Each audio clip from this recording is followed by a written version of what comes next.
Əgər günəş aylarla batmırsa, belə yerlərdə yaşayanların namazı necə olur və namaz vaxtlarını necə müəyyən edirlər?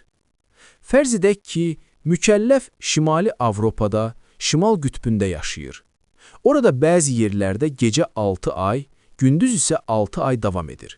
Məsələn, bizdə, İraqda və ona yaxın ölkələrdə bir gün 24 saatdan ibarətdir və gecə ilə gündüzdən təşkil olunur.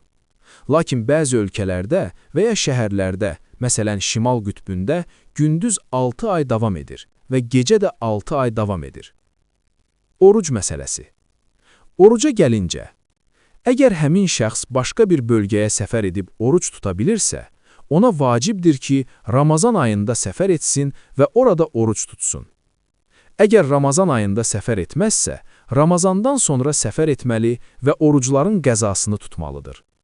Əgər nə Ramazan ayında, nə də ondan sonra səfər etmək imkanı yoxdursa, bu halda orucun əvəzinə fidyə verməlidir.